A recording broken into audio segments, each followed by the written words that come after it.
안녕하십니까. 국정책인데요. 난이도를 약간 높이려고 하는데 표정 보고 조정할게요. 그래서 그 피셋 준비하느라고 한동안 못 봤을 것 같아서 기억이 나나 안 나나 일단 기억 더듬어 보시고, 일단 국제정책 체제를 일단 전체 틀을 보면 기초 개념을 일단 잡아두시고, 그 다음에 기본 패러다임, 그 다음에 관련 이슈, 그 다음에 외교외교사, 그 다음에 마지막으로 종합, 이렇게 가는데요. 여기 이슈 부분은 정치학 이슈하고 거의 한 3분의 2 정도가 겹치고, 그래서 이쪽 문제가 국제정치학 문제냐 정치학 문제냐 일행직 준비하시는 분이라면 두 부분 다 있으니까 그냥 감안해서 생각하시면 되겠고, 이번에는 일단 여기 있는 이론을 확실하게 잡는 게 1차적 목표. 그 다음에 표정 좋으면 일단 응용까지 하는 걸로, 표정이 안 좋으면 설명을 좀 늘려가지고 뒤쪽을 줄이는 걸로 이렇게 잡을게요. 자, 일단 기초 개념에서 무정부성을 전제로 국력과 국익 조건 한번 잡아두시고, 여기서 안보관에서 안보 딜레마 기본 문제라고 보시면 되겠고요. 그 다음에 국력에서 연성 권력 말이 많죠. 그래서 연성 권력과 경성 권력이라든지 이런 것들은 일단 출제가 되는데 또 반복이 출제되기도 하니까 여기서 일단 2개 잡아두시고요. 그 다음에 대외전략을 취한다, 외교다 했을 때 기본 목적은 뭐가 될까요? 크게 2개를 잡는다면 국익과 안보를 확보하는 것. 일단 무정부 상태 생존이 중요하겠죠. 소극적인 의미에서 본다면 안보 생존, 이 첫 번째. 그 다음에 가능하다면 자신의 힘을 최대한 끌어올리고 국익을 증진시키는 것. 그 다음에 세 번째가 프레스티지라고 하는데요. 위신, 위상. 일단 교과서는 위신이라고 번역을 많이 하는데 여러분 이제 우리나라 언어는 위신보다는 위상을, 국격을 높인다, 그런 맥락이라고 생각하시면 될 것 같아요. 그래서 외교 목적이란다면 이런 것들을 끌어올리는 것 플러스 위신을 높이는 것, 이렇게 보시면 돼요. 자, 그러면 일단 국력, 국익 몇 가지 확인해 봅시다. 국력이란 어떤 특정 국가의 총체적 능력을 말한다. 번역한다면 이제 원어로 내션 파워 이렇게 되는데, 국가의 힘, 그러면 정치학에서 말하는 권력 개념과 접하겠죠. 권력이란 A가 B에 대해서 X를 행하도록 하는 능력, 혹은 상대방 의사에 반해서 자신의 의사를 관철시킬 수 있는 능력, 이렇게 정의가 되겠죠. 그러면 국제정치에서 말하는 국가의 힘이란 뭘까? 라고 물어봤을 때 기본적으로 아무래도 무력이죠. 물리적 힘. 그래서 가장 기본 되는 게 군사력. 군사력의 베이스가 되는 게 경제력이에요.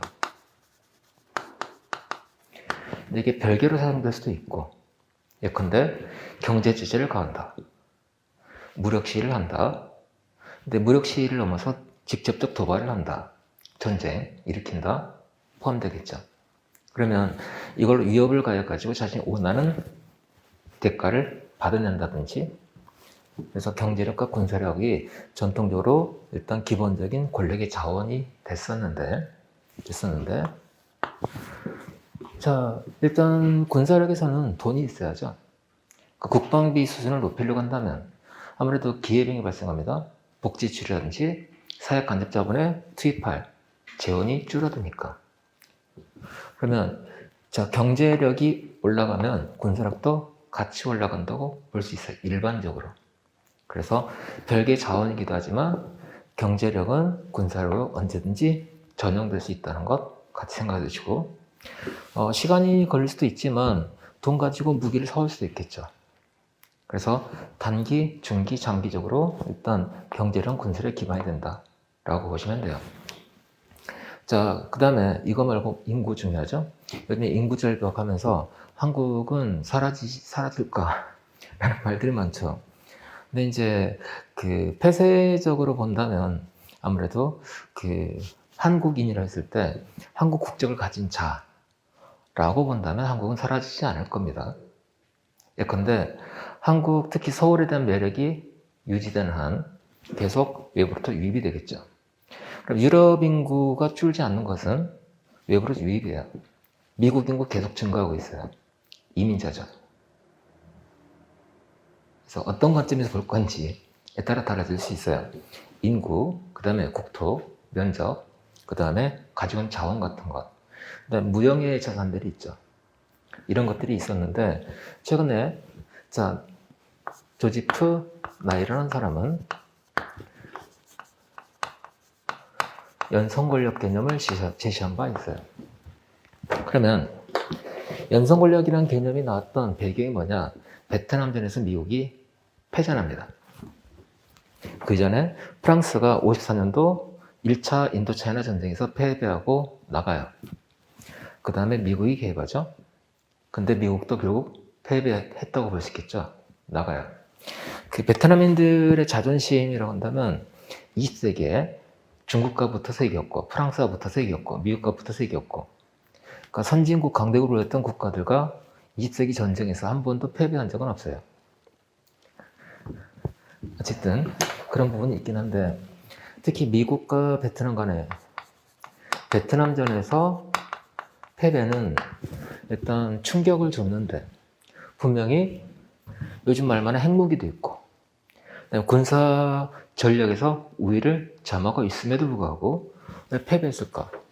라고 이야기했을 때, 자, 전통적으로 봤던 권력의 자원, 이것이 갖는 그 영향력이란 게 제한되는 거 아닌가?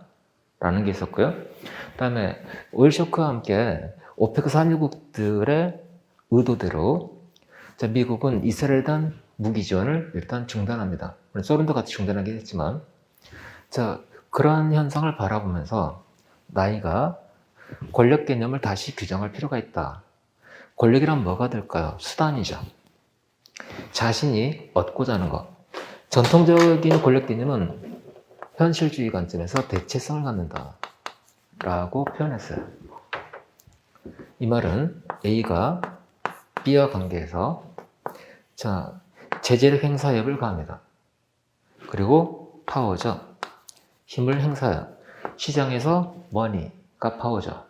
돈을 지불한다. 그 다음에 물리적 주먹을 날린다. 자, 이것도 분명 자원이 소요됩니다. 자, 전쟁을 일으켰습니다. 그러면 누군가 피를 흘릴 수밖에 없고요. 그 다음에 돈이 들어가고요. 엄청나게 많은 돈이 우크라이나 전쟁에서 사용되고 있거든요. 따라서 자, 얘가 별개가 아닌 거예요. 사실상. 그러면 그 러일 전쟁에서 전쟁이 생각보다 빨리 끝났어요. 자, 러일 전쟁이 일단 진행되는 과정에서 러시아하고 일본 모두 전쟁을 수행할 여력이 바닥을 보입니다. 그러면 전쟁이 종식돼요. 그러면 사실상 일본이 승리했지만 얻는 건 하나도 없었다는 게 일본 내부 불만이 엄청 커지거든요. 그 다음에 일본이 전쟁을 승리할 수 있었던 거는 JP 모건이 일단 러시아에서 유대인들 탄압하니까 열받아가지고 일본에 돈을 대줬어요. 어쨌든 자, 힘을 행사한다는 것 자체가 뭔가 비용이 수반된다는 거 항상 머릿속에 생각하시고, 그러면 이걸 통해서 B로부터 원하는 X를 얻는 거죠. 자, 위치가 교환됐죠? 그래서 트레이드 오프 관계다. 대체성을 띈다. 라고 표현하는 거예요. 그런데 나이가 봤을 때 이 모든 것들은 결국은 자신의 국가가 추구하는 목적을 달성하게 한 거죠. 그죠? 전쟁이라는 거는 정치의 연장선에서 이해했던 크라우제비츠 같은 사람들 있었어요. 그러면 왜 전쟁을 수행하는가? 왜 전쟁을 일으켰는가? 뭔가를 얻기 위해서 전쟁을 일으킨 거예요. 이건 이해되죠? 전쟁 자체가 목적인 건 없어요. 히틀러가 전쟁을 일으켰던 것도 무언가 목적이 있었기 때문이고, 자신 원하는 걸 얻기 위한 거고, 그 다음에 18세기 전쟁들 보면 지금같이 전면전 형태는 아니었고요. 대부분 국지전으로 끝납니다. 그리고 자신의 힘을 보여줘요. 자, 계속 두들겨 맞을래? 원하는 걸 그냥 토해낼래? 자, 그 한포역이라고 그러죠. 미국이 일본을 개항시킬 때 도쿄만에다가 페리 제독이 군함을 정박시킵니다. 그리고 대포를 몇 방 쏴요. 열래 대포 맞을래? 근데 자, 군함을 5대밖에 갖추지 않았기 때문에 일단 전쟁을 본격 수행하기 힘들고 힘을 보여줍니다. 1년 후에 다시 올 테니까 그때까지 결정 끝내세요. 전쟁이라는 것도 협상에서 자신이 원하는 걸 얻기 위한 우위를 점하는 게 사실상 전쟁의 목적이라고 보시면 돼요. 어떤 건지 알겠죠? 결국은 권력이란, 힘이란 원하는 걸 얻는 능력이죠. 그죠?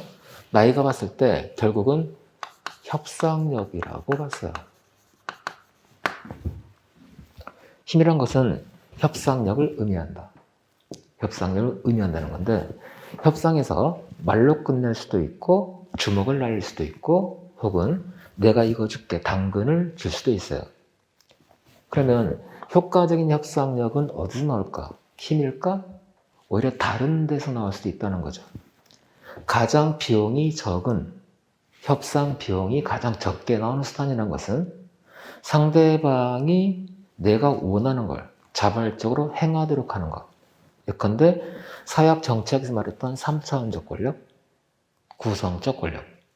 즉 A-B 관계에서 이걸 행사하지 않고 B로 하여금 B의 내셔널 인터레스트, 국가 이익을 A 국가, 자신이 원하는 선호대로 구성하는 힘이 될 거다.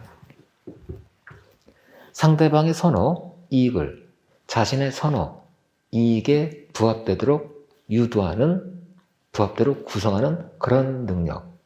이거를 포섭적 권력, 코옵티브. 흡수한다, 흡인한다, 끌어들인다, 코옵티브 파워라고 불렀는데 그거는 전통적으로 봤던 군사력, 경제력, 눈에 보이는 거죠. 그죠? 하드 파워라 부르면서 대비시켜서 포섭적 권력을 연성 권력, 소프트 파워라고 정의를 내렸다라는 거죠. 그러면 경성 권력의 자원은 이런 것들이 될 텐데 연성 권력의 자원은 뭐가 될까? 가장 중요한 건 상대국하고 자신의 국가 이익에 부합되도록 국익을 리셋시켜야 되겠죠? 그거는 A 국가가 가지고 있는 어트랙티브, 매력이 핵심이라고 봤어요. 매력. 그러면 어떤 부분의 매력일까? 요즘 말이 많은 K 어쩌고저쩌고. K푸드, K무비, 뭐 K팝이라든지 K뷰티라든지 K푸드라든지 등등등 있겠죠. 문화 권력 같은 것이 있을 수 있겠고 그 다음에 이 국가가 가지고 있는 어떤 제도라든지 혹은 이 국가 추구하는 가치라든지 등등등 이런 것들이 연성 권력의 자원들이 될 겁니다. 이런 것들은 주고받는 관계는 아니죠. 그래서 둘을 구분할 때 그러니까 답안지에 표출하지 마시고 가장 쉽게 구분할 수 있는 건 대체성이 있다 없다가 첫 번째 기준이라고 보셔도 무방해요. 뭔가 주고받는 게 있으면 경성 권력 느낌이 확 나는 거고요. 주고받는 건데 왜 제가 그러면 연성 권력 필이 확 나온다고 보시면 돼요.